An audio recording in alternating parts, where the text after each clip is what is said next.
Hi, Jesse. How are you? I'm doing well. Thanks so much for doing this. Excited to chat with you and hear a little bit of your story and see what brought you to hospitality, what got you through it, and how you're living today. Sure, yeah. Thanks, Josh, for having me. It's been a wild ride, for sure. I mean, I'm just talking to my wife and looking at my kids grow up. I'm like, what happened to the last, I don't even know, it's just kind of flying. And it's changed post 40, like it went really quick, it seems like the last couple of years.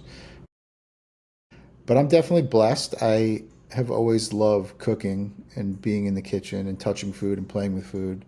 I've always been the type to not be able to sit still, so it's the perfect, place for me because there's so much to do in the restaurant. So it's kind of, it's saved me, but it's also which causes me the most headache and anxiety. So it's interesting. I would say from the earliest age, I was anxious, very anxious. Didn't know what anxiety was at the time. Now that I have my own young kids, I can kind of see it in a different lens. Whether I was avoiding things, always needing to be involved in something, feeling bored, never wanted to be alone, incessant foot tapping, constantly being involved in stuff. I don't really know. Looking back now, I know that was just straight up anxiety. And, I like to call it my dark passenger now. I watch that Dexter show and he talks about it. And I'm like, there's a joke in my house now. Like sometimes, like, who got up first? Did I get up first or my dark passenger get up first? And that really dictates how the day's going to go a lot of times. But from an early age, my great grandmother used to come and babysit us, my sister and I. And I can remember sitting on her lap and she would hold a paring knife and just like peel an apple and eat it. Like very old school, no peeler, everything done with a paring knife. And, I always wanted to do that. I loved it for, I don't know if it was tactile, things in my hand. I don't know what it was. It was something about that was intriguing. I used to sit in the kitchen counter and watch her cook. She would, cook with chicken fat and onions and lots of dill and garlic. And it was always like the same. Every cuisine has their base, whether it's their mirepoix or the Holy Trinity or the sofrito, whatever it is. There's always so in like the Eastern European Jewish culture, it was chicken fat, onions, garlic, and that was kind of the base. This house always smelled like it, and I'd always want to be involved. And that kind of progressed as I got older to my grandmother, um, and then even as early as 7, 8, 9 years old, my friends would be out, the neighborhood kids running around, and I would rush to get off the bus to get home to watch Great Chefs, Great Cities on PBS. That was like before Food Network was a thing. And the way it worked is I'd get home just in time to see like the end of the entree and then the dessert course. And there was always like different chefs from all over. And still to this day, late at night, I could be sitting in bed and go to YouTube and watch like old school. But simultaneously, I would say, as I started to, you know, really get into food and I also, that quote unquote dark passenger, that boredom, that angst inside me kind of grew, and it was like, all right, let me, I had older cousins and family members that lived in New Paltz, upstate New York, and I would come up here every year, every summer, and hang out. And I think I got the first taste of pot probably at the age of 11 at like a party in the woods somewhere. And it was like, oh, wow, like this is interesting. I don't feel that need to, I can kind of, it was like this, and I knew, I should have known then. I mean, I guess I knew, I knew that it affected me different. There was something inside, I knew, like looking back, I didn't clearly have the bandwidth or the maturity to know what that meant. But looking back now, I knew that it was a changer for me, a game changer.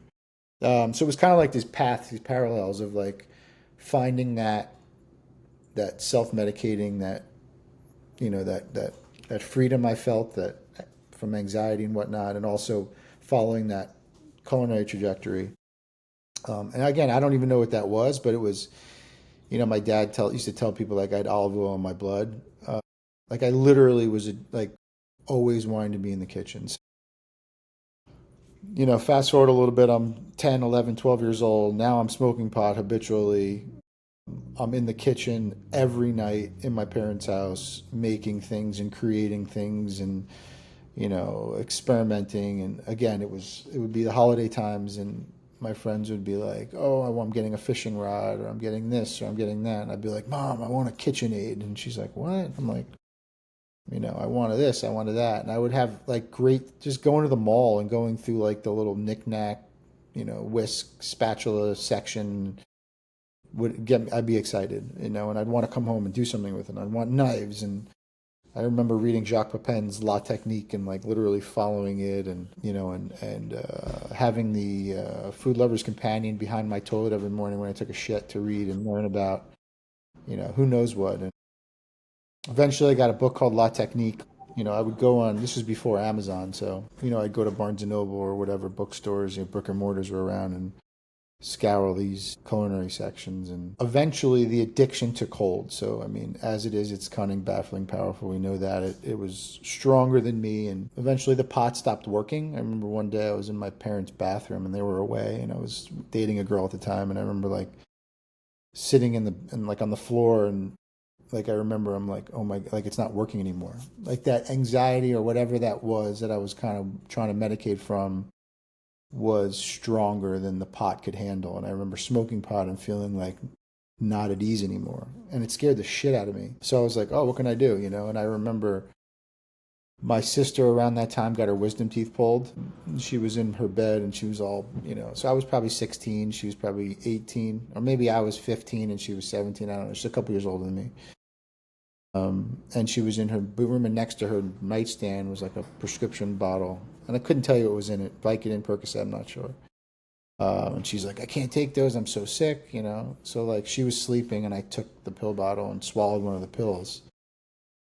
And I remember it was like something had happened that was totally different. That was a turning point that was not good. Now, the good thing is I was 15 years old, however, so I didn't have access to pharmaceuticals. I didn't, there wasn't really, fentanyl wasn't raging at the time, thank God. I lived in an upper middle class neighborhood where it wasn't like heroin was broadly available. I was just on a mission at that point, and I literally was working in restaurants. I told my parents that I wasn't very studious. I didn't go to school very much. I enrolled in vocational school, so there was a culinary arts program. And it's strange because I was dedicated. Like, I couldn't get up to go to school, but like I had to be at Votech at 7 a.m. in my chef whites ready to go, and like I was there at 6:50. And I embraced the culinary school. I loved it. And then I was on a mission to find pain pills. It got to the point where if you let me in your house, the first thing I was doing was like, hey, can I go to the bathroom? And I was checking medicine cabinets. And I became a walking pharmacy. I literally would call poison control all the time if I didn't recognize a pill and be like, oh my God, my child just took this pill. It's circle with 333s on the bottom and a line down the middle. They're like, oh, don't worry about it. It's just antibiotic. So I learned what was everything. And, but at the same time, working my way through South Florida kitchens, when I was on and I was great.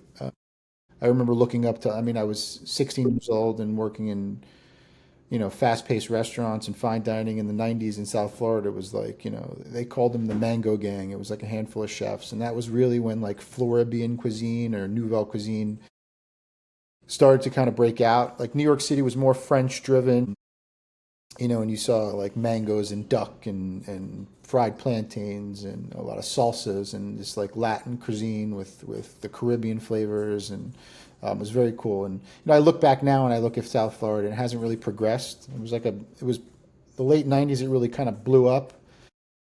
The New World cuisine, as Norman Van Aken would call it, and then it kind of teetered out. And now Miami's on fire. It's really just taken, it's really taken another step. So I'm working in restaurants and I'm doing my thing simultaneously, trying to find pain pills, smoking pot, and then I guess I don't know if it was my tolerance, my fear, the addiction growing, just getting stronger. And I was taking, I would drink Robitussin. I would do, if I could, anything I could try, A common thing was the Xanax and benzos. You'd see it around. Every housewife was taking them, and so that was really a common thing that I was able to get my hands on. But I didn't like it. I did not like feeling out of control. It did not do it for me. It didn't even tame the anxiety, which is weird because that's what they're meant for. I ate a lot of LSD. I love that, but really it was when the Oxycontin really hit the market in like 98, 99. It became like a real epidemic that kind of threw me. So I was working at a place called Cafe Max in Pompano Beach, which was still to this day a great restaurant. Back then Oliver Saucy was like doing wonderful things. It was like the place to work in Broward County. And I partied and I got introduced to somebody who somehow I got an Oxycontin, and I took the smallest little piece of it. It wasn't even a lot, you know. And that same feeling that I had gotten from taking my sister's Percocet, I got again, but even stronger, and it lasted for like 12 hours. And I was like the Holy Grail. The sun opened up, God was shining on me. I was, you know, and that was the end. It started as taking a piece to a bigger piece to a bigger piece to a bigger piece to a whole one, to chewing it, to snorting it. And it became a thing where a friend of mine, we would call it OC Mondays, where we'd only do it on Mondays. And Mondays turned to Monday, Tuesday, Monday, Tuesday, Wednesday. And again, then it turned to stealing money from my father, and you know, it was just a bad thing. Working in restaurants, eventually it got really bad, and I bought a bunch of pills from an undercover police officer.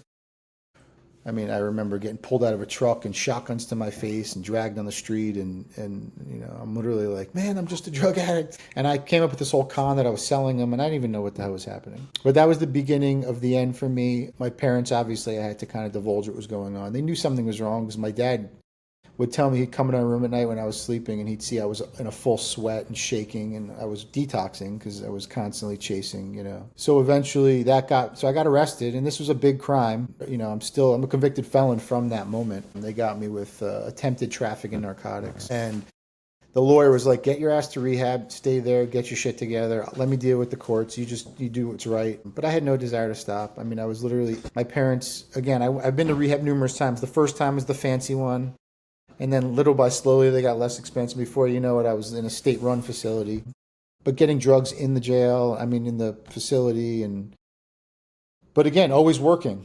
So like I always had a connection to the restaurant world. And once you work in a handful of restaurants, my resume was great. I was able to walk on the line in any job and perform and do well. So I burned a lot of bridges. But, you know, fast forward, and you can imagine, progressive, and every time I thought I hit a bottom, a trapdoor would fall out. You know, I pawned so much stuff on my parents. You know, they tried to, you know, they eventually tried to just keep me home and detox me themselves. My dad, I feel terrible, like think about what I did to my parents. I mean, looking back now, I have kids, and like my heart breaks. I don't know how they did it. But they started going to Al-Anon, and people in Al-Anon, they thought they were going to go there to save me, and they realized it was about going them to save them. And one guy kept saying, cut them off at the knees, cut them off at the knees. It's the only chance you have.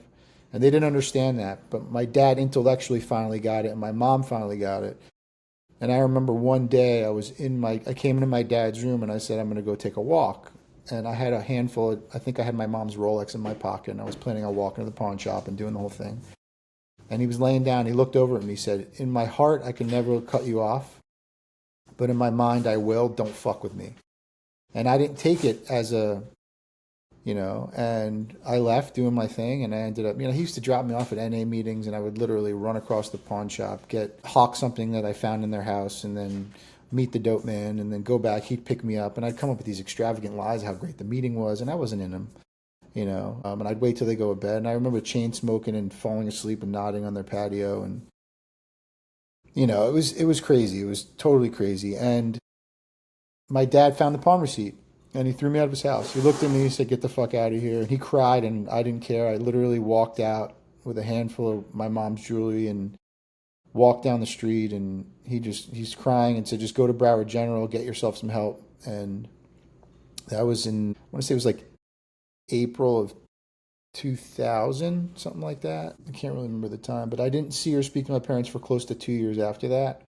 And I bounced around from drug dealer to whatever until I ran out of everything. And I remember probably 6 months after I left my parents' house, I was standing at Deerfield Beach outside of a 7-Eleven where I had not a pot to piss in, literally no money, nothing. I was burnt to a crisp from walking around the streets.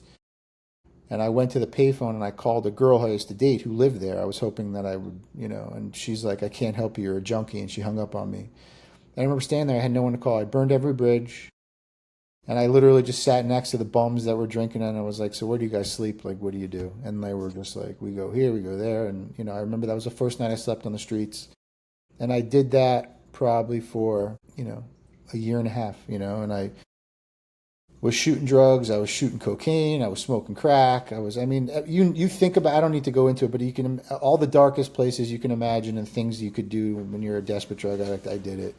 And again, when I thought I had a bottom, there was a trap door and it just got worse. You know, I had clothes stashed from Palm Beach County all the way down to Dade County, little places I would go. I learned how to, eat and survive. And, I did some terrible things. And then eventually it was July 11th, 2004. Or actually, it was July 8th, I should say, 2004. So I'd, been out there a while. And when it was July 4th, I remember I came back. I was staying in an efficiency. I'm not going to tell you how I got money, but I did some pretty bad things and ended up getting like an efficiency for a week for like a couple $100. And this guy who I was running with at the time, we had came back from we went to Orlando. It was a whole thing. I remember I got on my knees. I was done. I was desperate. I was done. I was over it. And I got on my knees. I'm like, God, please help me. Like, I don't want to do this anymore.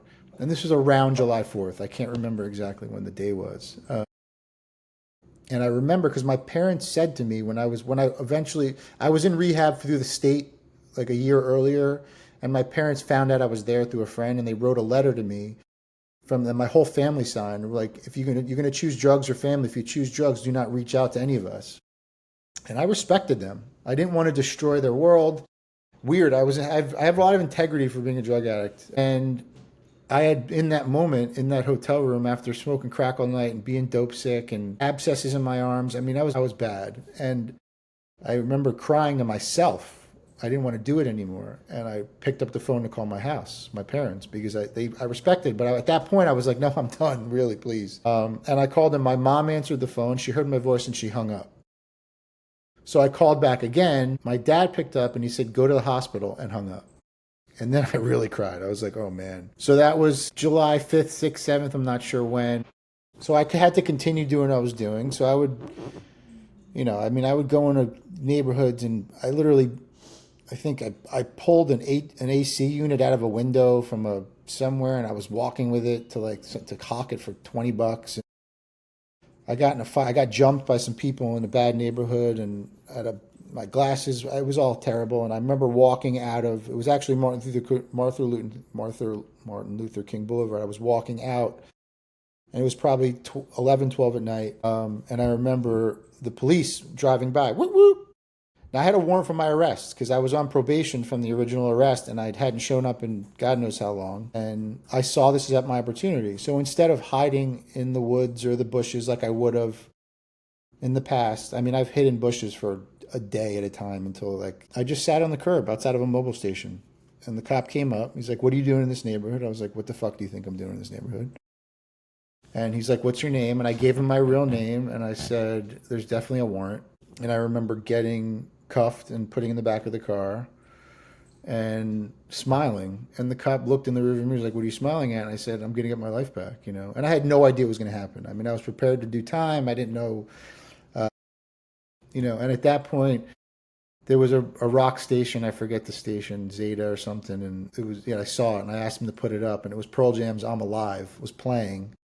And I got that little alive guy tattooed on my arm, and that was my thing. I'm still alive. And I'm a pretty big Pearl Jam fan. My wife and I named our first son Eddie after him. But that was July 8th, 2004, and that's my sobriety date. I'm coming up on 21 years. But from there, it was just a push in the other directions. I mean, obviously going through, I had to spend 6 months in the county jail, then another 18 months in a work release facility and therapeutic community, which was horrible and dangerous and scary. But I ended up, I got through it, and I got in with the Bible preachers, and I got into Jesus, and, there was something happened. I remember there was this service called H&I, which is hospitals, institutions, and it's where AA and NA basically, they bring meetings to places where people can't get to them, whether it's prison, jail, or rehabs or whatnot. And it was probably already locked up for about 5 or 6 months. And I knew I couldn't leave. I wasn't ready to leave. I was having drug dreams. I mean, it was bad. And so everything was meant to be. But I remember sitting in this meeting and this guy talking and telling his story, and holy shit. I had goosebumps. I felt it. And it was they say the teacher appears when the student was ready. I was ready to hear it. And I had been to hundreds of meetings prior and rehab a handful of times, and nothing connected. I didn't understand the 12 principles, the steps. I didn't understand anything. But in that moment, I heard it.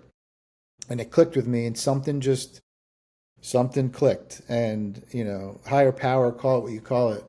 And I dove in. I dove in as hard and fast as I brought myself to my knees with drugs. I did the same in recovery. I took every initiative, every suggestion. I really dug in. I got big into the big book, like really into it. Uh, and I immediately got transferred to a 90-day drug treatment in the Conti facility, which is a different jail. So it's not, once I was sentenced, it was fine, like nonviolent offenders. And then I signed up to work in the kitchen overnight. So this is when I got my feet back in the kitchen again. So they literally would handcuff us together and drive us to this other facility where we would cook for all the main jails, the women facility, the main facility. And like, I remember going in there and they were making sandwiches and doing all these, and it was all over the place. People were fucking around. I remember I got in there and I streamlined the process. Like I started to really get it more efficient. I was like, guys, let's do it this way. So the last 3 hours we could just fuck off. I'm like, you guys, and it was great, and I literally was making huge vats of mashed potatoes. And I used to take a little, like the little latex gloves, and I would take salt and put it in the, and tie it, and I would bring it back to the jail, and I would get free shit for salt. Like it was valuable. So I worked my way around. I was able to get back in the kitchen a little bit, and then when I got to work release, you go to this. It's basically like being in jail, but it's in this facility, and after you're there for 6 months, they let you start to go out to work. And I got a job very quickly, and I worked lunch shift, flipping burgers and grilling chickens, and it just came back full steam. It was like, and I literally flipped the switch and just.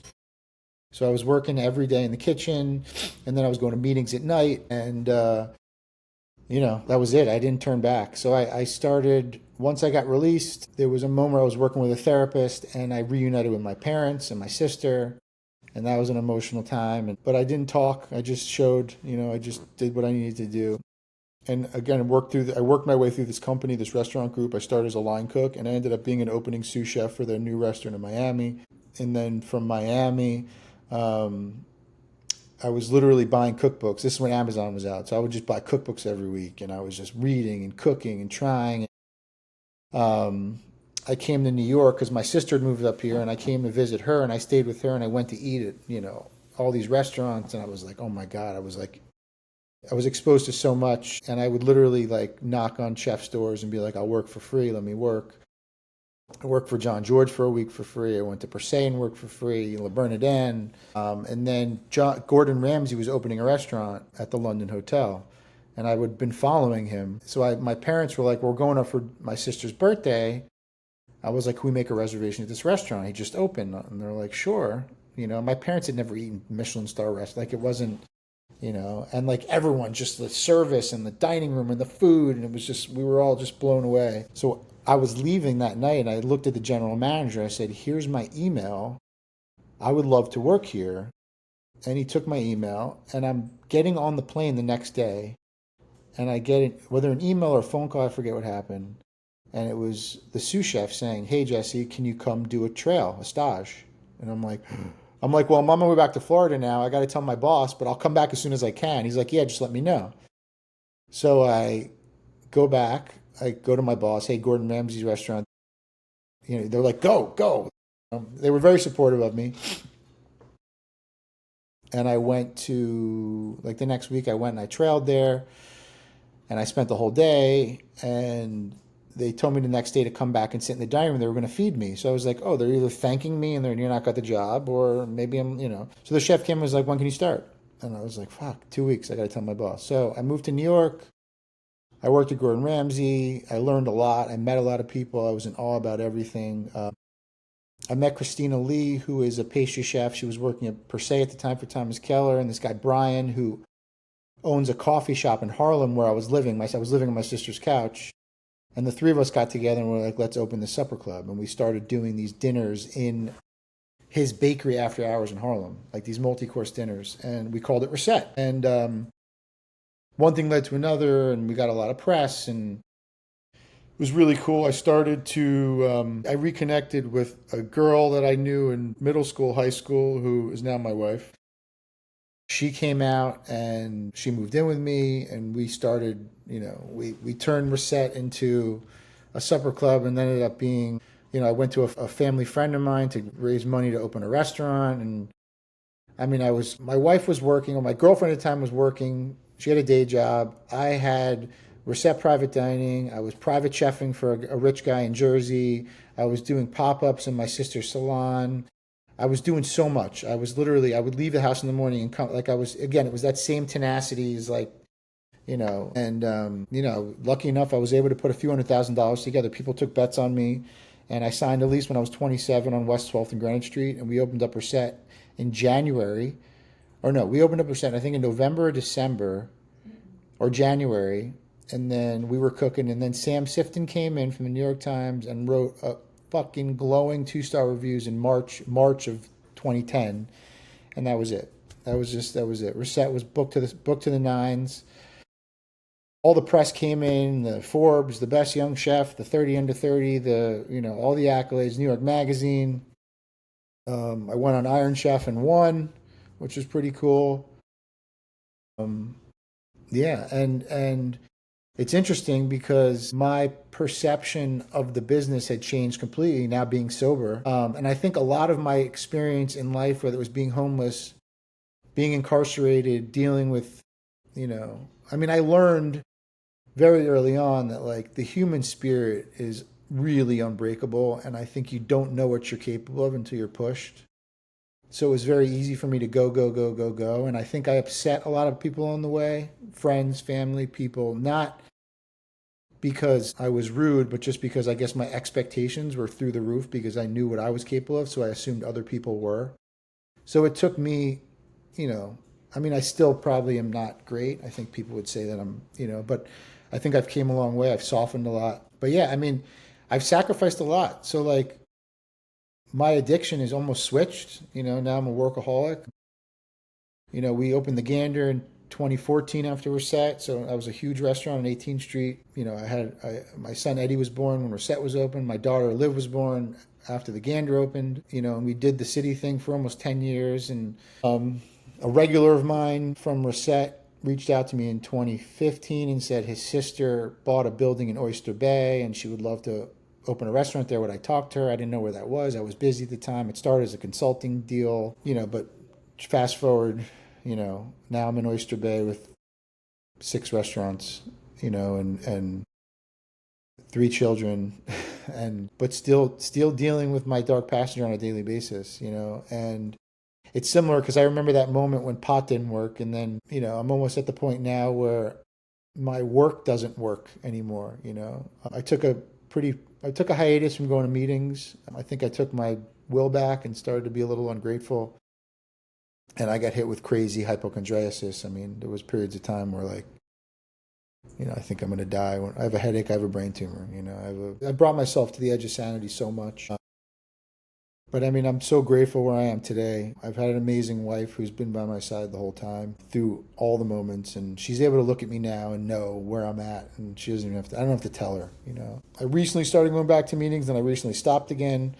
I'm still a junkie, but I love food.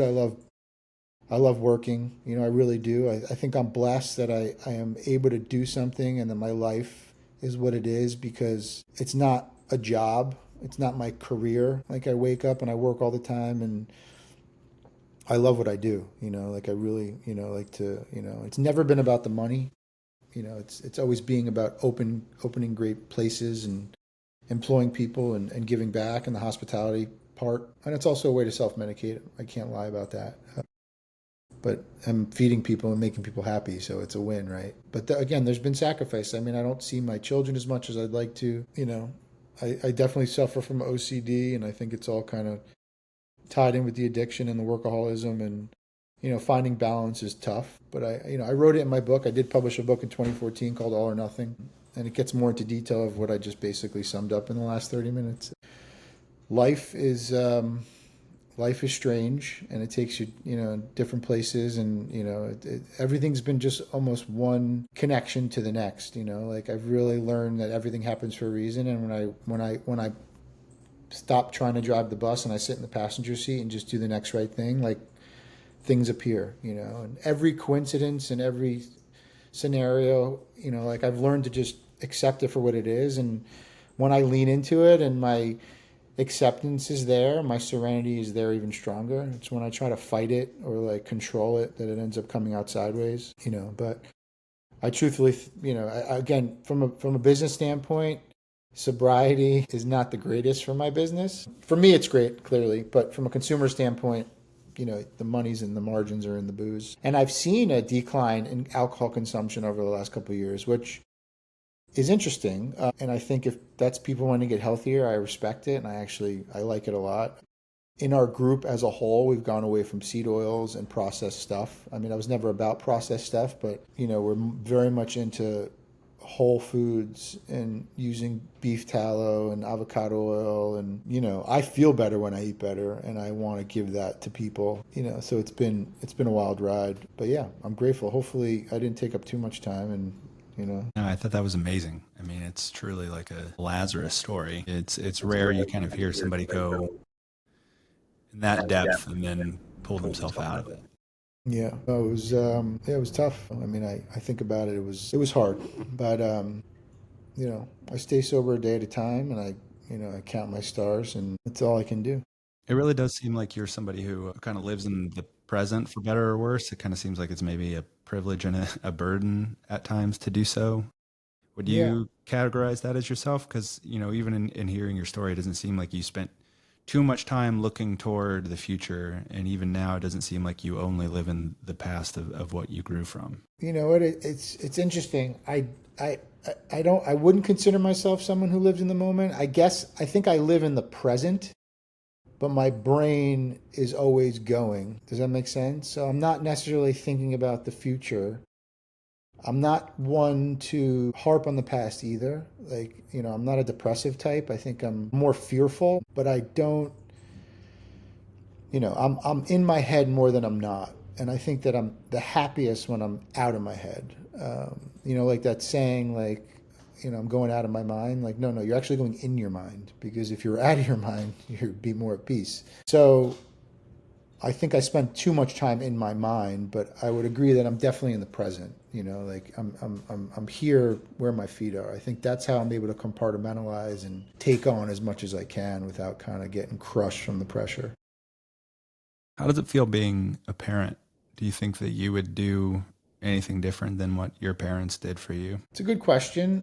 My wife and I are very, I don't know if we're normal. We're probably not normal, but I think every couple thinks they're, I don't know how many, some couples are probably ignorant, don't even think that deep about anything. We tend to think about a lot and talk about a lot when it comes to that. And we both made conscious choices early on that we wanted to obviously keep the attributes of our parents that made us who we are, but also stay away from some of the things that we felt didn't 100% do right by us. I used to blame my parents a lot growing up, especially getting into recovery early on. A lot of resentments, a lot of, and now that I'm a parent of my own, and I have an older son with some mental health issues, and as my kids get older, it's very easy to judge, and it's very hard to parent properly, because that's a very broad term, and every child is so different.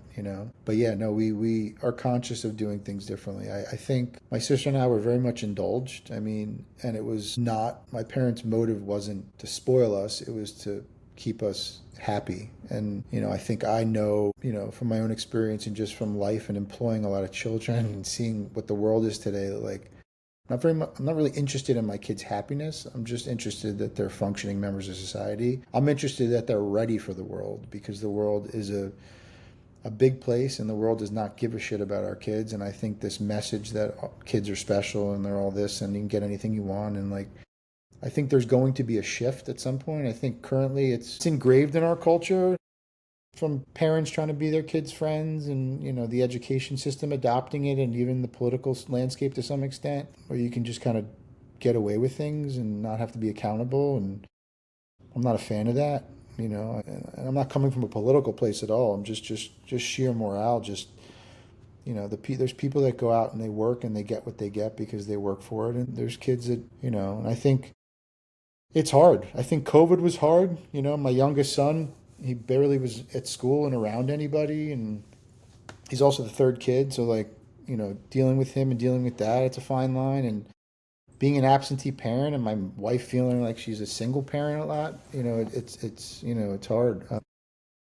My daughter wrote me a Father's Day card yesterday, and she said she loved me so much, and she wished that I didn't work as much, and it hit me. It's kind of like, I'm stuck between a rock and a hard place because I know, and this is me being as completely transparent with everything. Like I do what I do to keep my head clear because life sometimes could be so hard and so overwhelming that like I fear that if I'm not solid, relapse could be there. And I know how easy it can be, and everything will crumble. And so I almost have this way of living where like I stay very, my wife will tell me I'm on an island by myself, and I don't necessarily like that because I want to give her more of me, but it's hard for me to be vulnerable, because I can get afraid and I know what I'm capable of, and that doesn't mean I'm going to get high. That's not what I'm saying. But I know, I was at a meeting a couple months ago and some guy basically said, like, he was talking about, a lot of times you'll hear it in AA, the most important people of the room are the newcomers. And this one guy said, it couldn't be further from the truth. The most important person in the room is the sick and suffering. So you can have 50 years sobriety. If you're sick and suffering, you're one drink away from ending it all. And that struck with me. I mean, like it really struck with me because I was in a bad place when I was sitting in that meeting. And that's the truth. So, it's really just, it's a daily reprieve, and it's talking, but family, time is going. My parents are getting older. My kids are getting older. My wife keeps reminding me like there's only this many more summers till she's gone. And, for some reason I compartmentalize everything. So it's hard for me to decide and turn off what I can and what I can't. I would love to open up I want to be more vulnerable with my family and closer with my family, but also be able to be on with work and not. So I struggle. I mean, I struggle.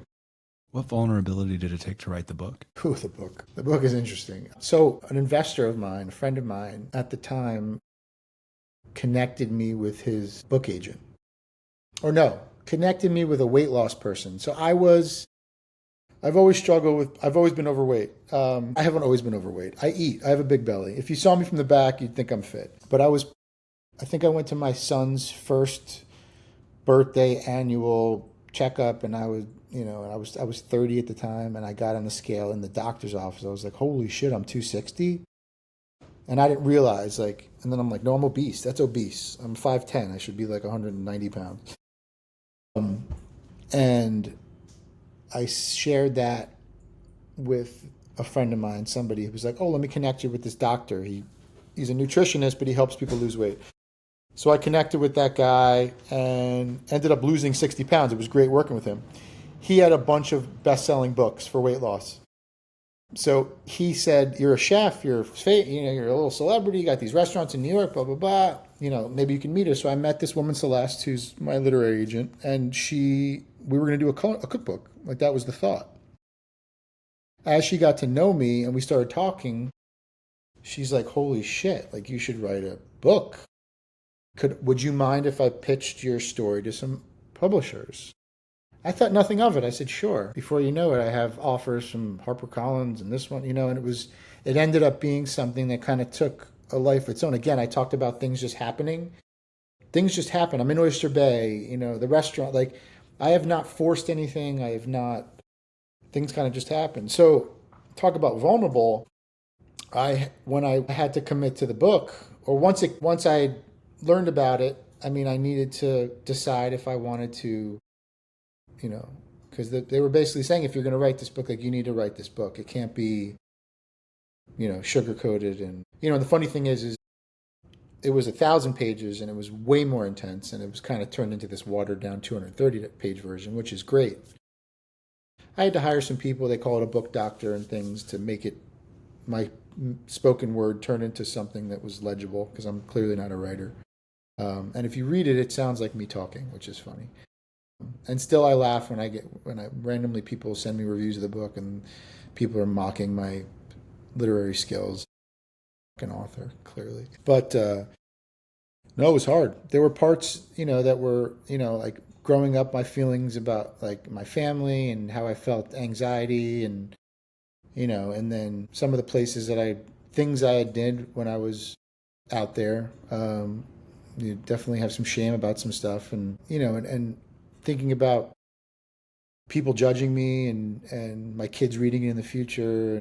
It was hard, but it was almost cathartic in a way because it was you know around the 10-year anniversary of my sobriety when I started to put things on paper and again talk about things meant to be and things happen for a reason. I think for whatever reason it was time because I was also in a funny place at that point, and it kind of brought me back to reality. And I think the farther you get away from your disease, the more fucked you are, so to speak. So, um, I found it great.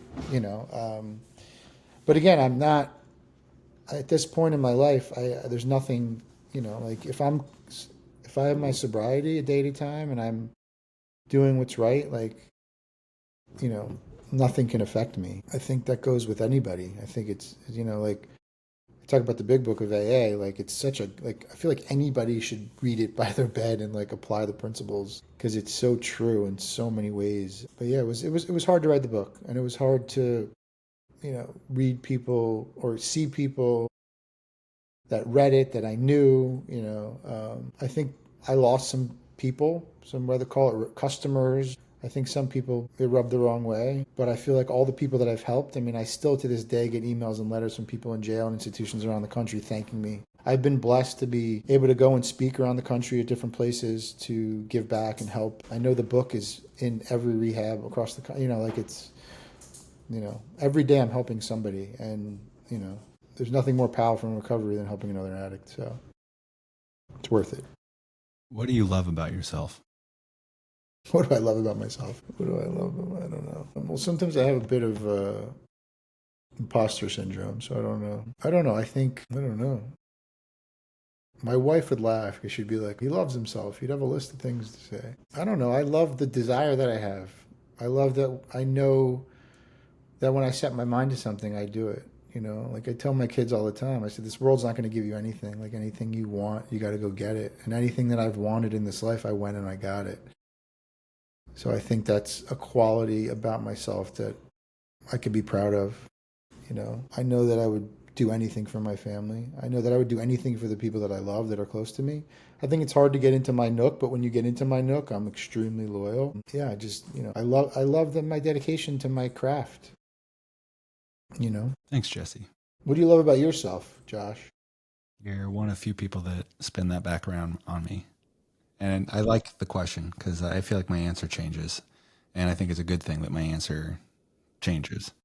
Yeah. Well, as you get to know yourself, time passes, right? Yeah. Yeah. And I think it's especially interesting, listening to you tell your story. You tell your story about writing the book. And then, you're what, 11 years away from the book at this point as well? Yeah.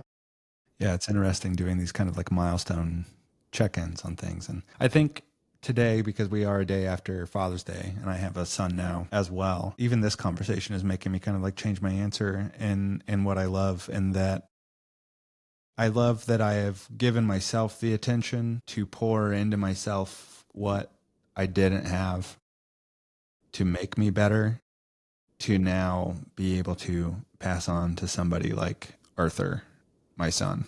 And I think like I love what you were saying earlier about having the conversations with your wife, of even looking into what both of your parents did or didn't do for you and evaluating the change into moving it into something else. And I think like that could be such a great task, because especially as I've learned with parenting, sometimes it can be really difficult to just kind of to think about what you're doing. I mean, you get put on autopilot and you're like, you hear people saying you just figure it out. And a lot of it is just figuring it out, but it's really important that I kind of have that pause. And I don't know that I ever would have learned the pause if I didn't get sober and learn what taking inventory of myself, both mental and physical, would do, and that I can do some course correction. Yeah. And I love that I'm able to take stock of myself and reevaluate and course correct when need be, in hopes that I don't, mess Arthur up. Yeah. I always tell my wife, like, we're going to be who we are and we're going to do what we do and they're going to become who they are. You can, it's kind of like somebody said to me, it's like that, the leaves in that American Beauty, that movie, like the leaf, like we're just the wind. We could just try to blow it in the right direction, but we really Mhm. can't, you know. I think parenting's tough because I mean, we're self-involved beings, so like you go through your day, you do your podcast, you have your job, you have your stuff and your thoughts, and then you go home and you have to do for your son and your family, but your thoughts are there. Like we're just humans are very selfish, so it's hard to stop and be cognizant. Like very, very few people have the ability to do that on a regular basis. And even when I think I see it, there's always cracks. It's never pure. I think just being cognizant of wanting to be a better parent makes you a better parent. Yeah, You know what I mean? definitely. Jesse, thanks for spending time with me today. No problem. Thanks for having me.